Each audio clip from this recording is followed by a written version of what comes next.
in my case, fortunately, I did learn transcendental meditation when I was only 19. So I didn't have a huge number of years of feeling very ungrounded. And it was really within a few moments of that instruction that I did drop into something that they would use the word pure consciousness or pure being. And that meeting that, even only just a little dip into it, it's like, it's so pure and so uncluttered and so uninfected that even just to dip into that, I thought, oh, this is that ground, that being that I can fundamentally trust. And so I would, I engaged in a very regular meditation practice. And I do want to, obviously say this is my process. And a regular meditation process is not going to be right for everybody. But in my case, it made me very familiar with that ground of being that I could tap into. And it was so stable. And it really brought a lot of stability. And then it brought more, with that stableness, it brought more creativity and more confidence and all kinds of other gifts in terms of my life. And I, that was kind of one of my more stable practices for decades. And then it was in 1996, I had a rather epiphanal awakening to consciousness, where it wasn't that I was dipping into it during a meditation practice. I recognized that fundamentally I was consciousness. And so then that the trust actually magnified, because I am that. This I am that, thou art that, all of this is that alone is.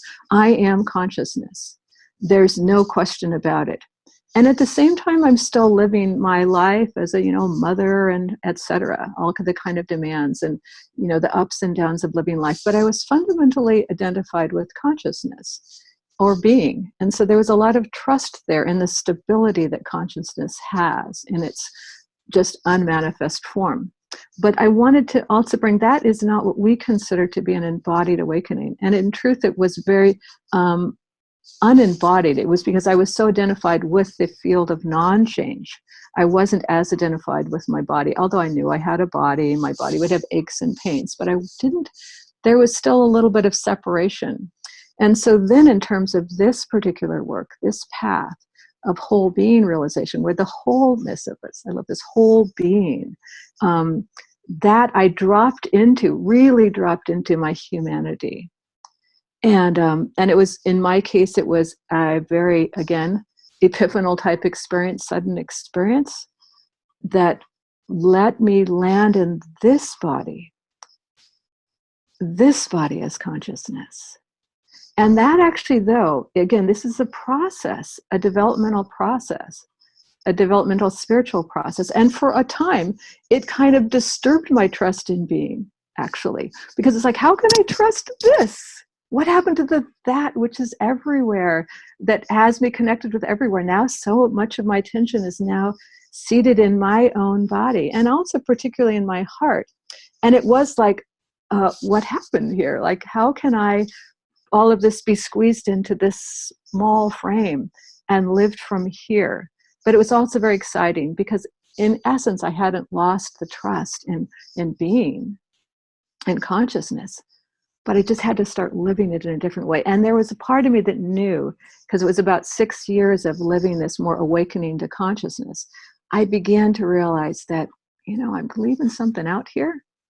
When I first heard this, the name of this work was Waking Down. And as soon as I heard Waking Down, I kind of like thought, oh, I'm busted here. I am not waking down into my humanity. I'm waking out into consciousness.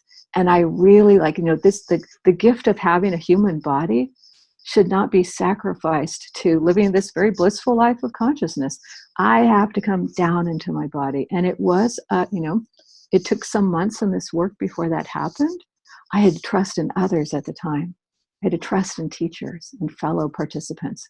I had to template off of them in their awakened process. So there was a kind of transfer of trust to other at that point in time, to trust that they were still emanating, radiating a greater awakening than I was so far living.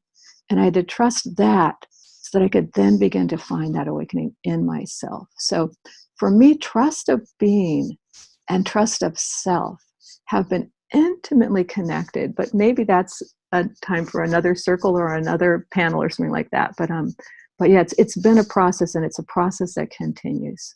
So thank you.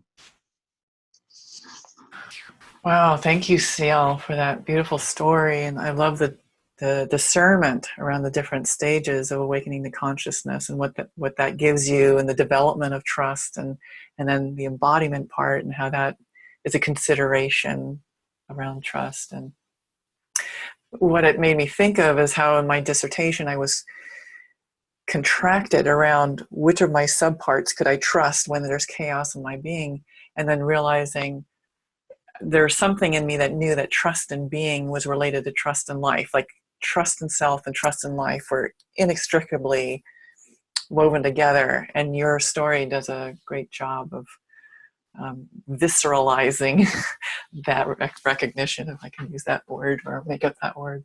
So yeah, thank you. That was great. Thank you. Mm-hmm.